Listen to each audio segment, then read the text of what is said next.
بدیع د بدعانه دی با دال عین او دا ویل کېږي یو شی ناشنا نوې را پیدا کول. د دې نه چې کوم دی نو ابداع دی. ابداع ویل کېږي نوي نوي شیونه ایجاد کول. ساینس ټکنالوژي چې کوم شیونه ایجاد کوي عربی کې دې ته ویل کېږي الابداعات الحدیثه یا الابداعات الجدیده. جدید ایجاد شده چیزه. دا ټکي با دال عین په شریعت کې د هغه کار د پاره استعمالیږي چې کم کار په دین کې نوې راایستلی شوی چې هغې ته موږ څه ویو؟ بدعت ویو. او د علما کرامو د دغه بدعت په باره کې چې دی نو تفصیل کړی دی او فرمایلی دی چې دا بدعت په دوه قسمه دی. یو بدعت په دین کې نوې کار ایجاد کول دا داسې چې د دې د سره نه وجود نه او هغه عمل د ځان نه سړی چې دی نو ایجاد کی او هغه شروع کی د سره نه وجود نه. یو دا قسم دی. دویم هغه دی چې د دې عمل په شریعت کې وجود خوشته دی خو یو کس د هغې دپاره یو داسې شکل مقرر کی چې هغه شکل شریعت نه دی ښودلی. یو داسې وخت ولا مقرر کی چې شریعت هغه وخت نه دی مقرر کړی. یو داسې کیفیت ولا مقرر کی مقدار ولا مقرر کی چې هغه مقدار ولا شریعت نه دی مقرر کړی. اوس دا دوه قسمه د بدعات شو. یو ته ویل کېږي بدعات حقیقي، یو ته ویل کېږي بدعات اضافي. نو حقیقي بدعت دا هغه دی چې یو شی په دین کې د سره وونه او خلکو د ځان نه ایجاد کو. لکه مثال په طور باندې نن سبا عید میلاد النبي چې دا خلک مناوي د دې سره نه وجود نو د نبی علیه الصلاة والسلام په زمانه کې او د صحابه کرامو په زمانه کې د تابعینو تبع تابعینو په زمانه کې یو قسم دا نه مناو کړی. نو دا مثال د هغه بدعت شو چې هغه سره حقیقي دی او د هغې د سره وجود نو. دویم چې د هغې وجود یي خو خلک د هغې دپاره یو شکل ورکي. لکه مثال په طور باندې درود شریف شته دی که نشته دی؟ دا خو یو نیک عمل دی. حدیث کې راځي نبی صلی الله علیه وسلم فرمایي چې څوک په ما باندې یو ځل درود شریف راولیږي الله تعالی هغه باندې 10 رحمتونه رالیږي. او نبی علیه الصلاة والسلام فرمایلی چې د جمعې په ورځ باندې تاسو په ما باندې ډېر ډېر درود ووایئ. قرآن کریم کې الله تعالی فرمایي سورة احزاب کې ان الله وملائکته یصلون علی النبی. الله تعالی او د الله فرشتي نبی علیه الصلاة والسلام باندې دغه درود وای. نو تاسو هم په هغه باندې درود ووایئ. یا ایها الذین آمنوا صلوا علیه وسلموا تسلیما. د الله تعالی د طرف نه درود ویلو مطلب دا دی چې الله ولا شاباسي ورکوي چې پیغمبر تا خپل کار هغه سر ته ورسو. فرشتي د هغه لپاره دعاګانې کوي، مؤمنان د هغه لپاره دعاګانې کوي الله رحمت ته راولېږي خپل په نبی علیه الصلاة والسلام باندې اللهم صل علی محمد. او چې څوک صبر کوي د هغه په باره کې هم الله تعالی فرمایي اولئک علیهم صلوات من ربهم ورحمه. چې څوک څه کوي؟ صبر کوي او د ګناهونو نه ځان بچ کوي او مصیبتونو باندې صبر کوي، تکلیفونو پریشانینو باندې د الله حکمونه پوره کولو باندې ته تکلیف رسیږي په هغې باندې صبر کوي، هغه ته هم الله تعالی صبر کوي. دغه شاباسي چې د صلات نه دی. اوس دا صلات دا درود شریف په هر وخت کې ویل پکار دی. حتی دا علما کرام فرمایي چې بغیر د اودس نه ویل شي. په حالت د جنابت کې هم درود شریف ویل شي. اگر چې بهتره دا چې کم از کم اودس وکړي. په حالت د جنابت کې نو هم کم از کم اودس وکړه بیا درود شریف وایه بیا هم جایز دی. په هر وخت کې ویل شي. اوس دغه درود شریف یو څوک راوالي او وایي چېرې د اذان نه مخکې اوس دا درود شریف به موږ ویو الصلاة والسلام علیک یا رسول الله. دا هم درود شریف دی که نو دا طریقه موږ وایو چې د نبی علیه السلام په زمانه کې نه وه. دین د نبی علیه الصلاة والسلام نه رانقل دی، د هغو د کور نه راغلی دی او په هغې کې دا طریقه هغو نه ده ښودلې. نو دا طریقه چې تاسو کوئ دې ته ویلی کېږي بدعات اضافي. دغه رنګې په دین کې چې کوم دی نو خیرات شته دی که نشته دی؟ موږ خو د خیرات دغه نه یو منکر نه یو. موږ خو به دې تمې و چېرې په دې خلکو کې به څوک داسې چې هغه به خیرات وکړي او موږ ته به وایي چې راشي چې راځئ ورځو. خیرات ښه شی دی که نه؟ خیرات نه خلاف نه یو. خو دا نه چې خیرات دپاره شریعت دا ویلي چې ګوره په دې ورځ یې مه کوه نو هغه ورځ باندې به بیا نه کړي. اختر په ورځ باندې ته روژه نیولی شي منع ده. ولې منع ده؟ روژه ولې حرام ده؟ یو سړی چې دی نو مرور شي او هغه چې بس یاره زما سم عادت جوړ شوی دی او روژې مې نیولې او د روژې میاشت تیره شوله راشه د اختر په ورځ باندې مسوسه کومه روژه نیسمه د عادت میاشتې خرابېږي نو دا به سړی به د الله تابعداري که دا به نافرمانه دا به نافرمانه ولې ځکه چې د یو عبادت دپاره یو وخت مقرر کو چې شریعت هغه د هغې دپاره نه مقرر کړي نو د دې وجې نه په دې کتاب کې چې کوم دی نو د دې عالم ډېر زبردست وضاحت کړی دی دا اصول دي د نبی علیه صلات وسلام د سنت دپاره اصول ذکر کړي دي او د بدعت په رد کې د 14 اصل چې دی نو ذکر کړی دی او فرمای الهیئة والمقدار والتخصیص فی العبادات حق الشارعی په یو شکل مقرر کول د عبادت یو مقدار مقرر کول د عبادت یو وخت خاص کول د عبادت دپاره په عبادتونو کې دا حق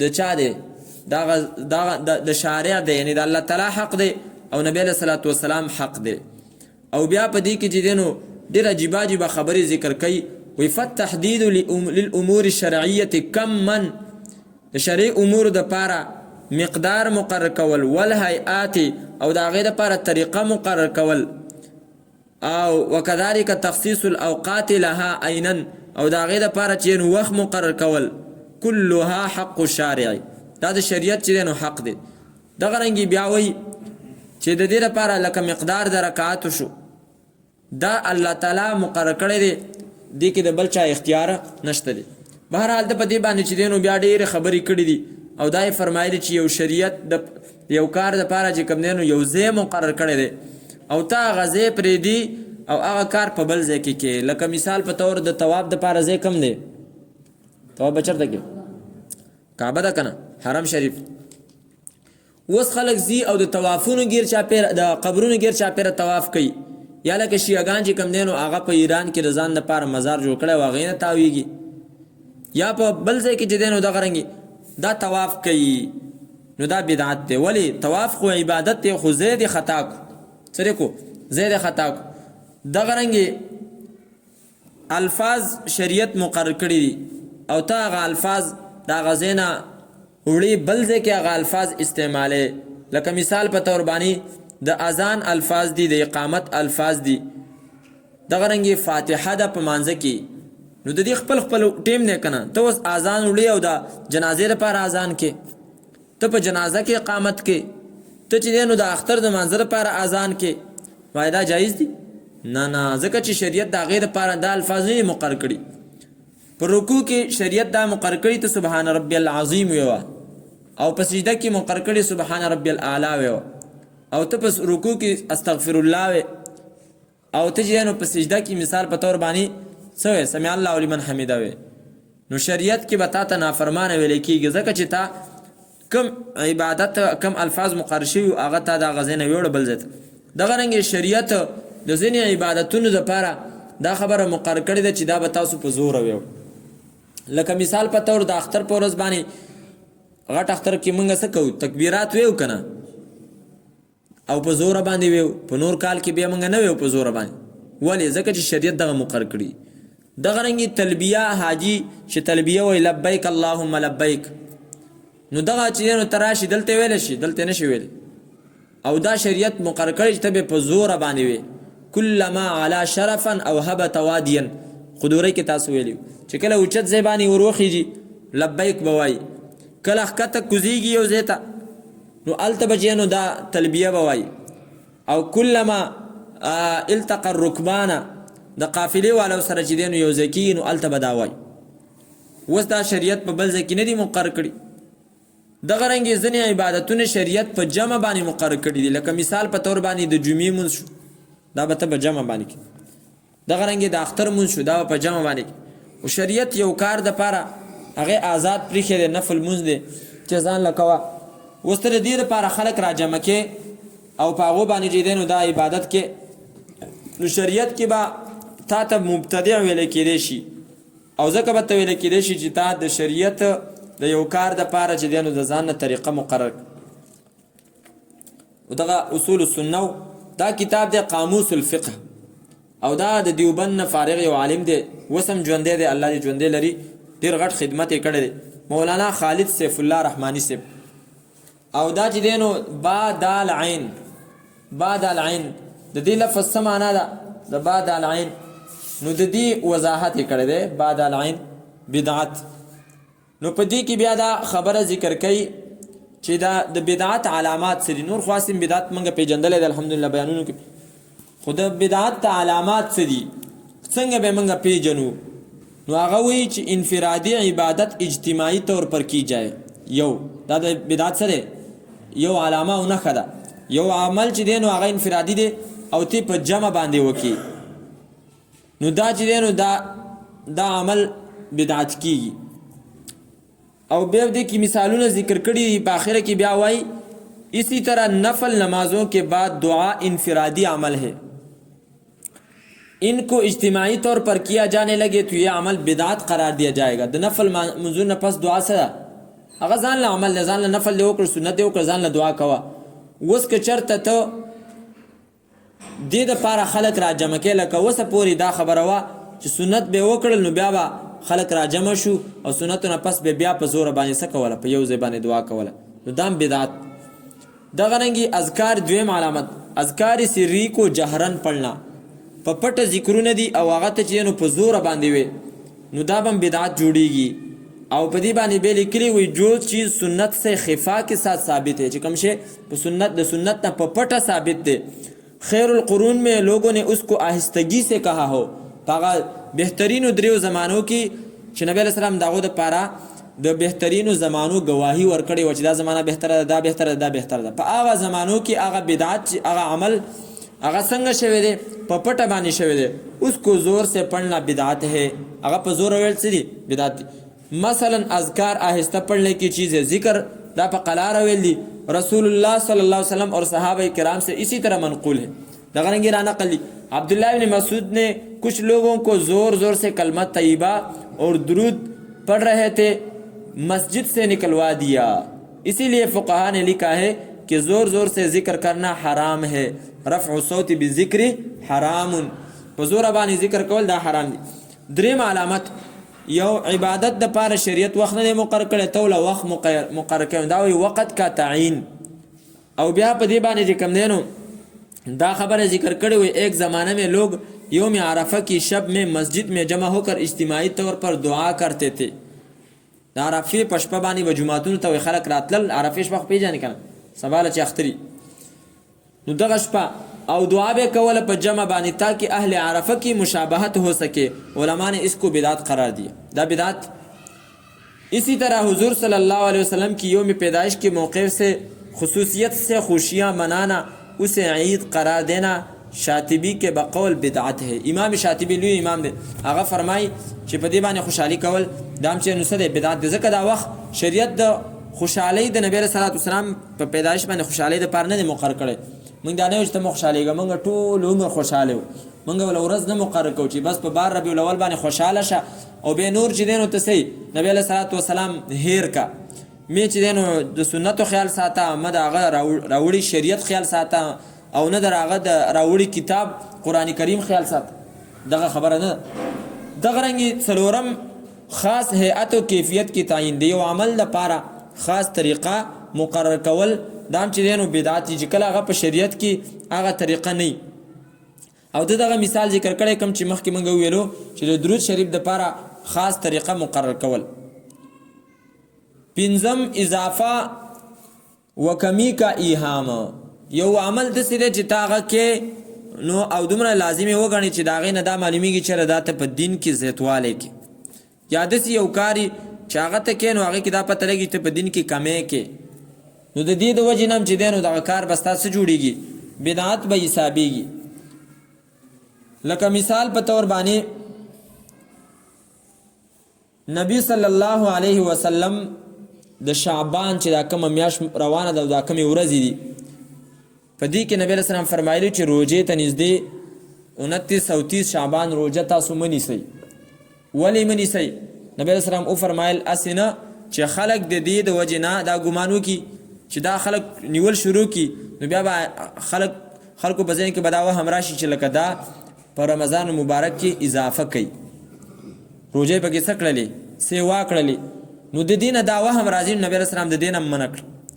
اوس که څوک یې داسې چې کوم دی نو دا طریقه اختیار کړي نو دې نه دا وهم پیدا کېږي که نه چې د روژې 30 ورځې څه شوي 32 شوي نو دې وجې نه دا طریقه هم چې دی نو بیا بدعت جوړېږي. شپږمه علامه د بدعت دا ده چې مستحبات کو واجب کا درجه دینا.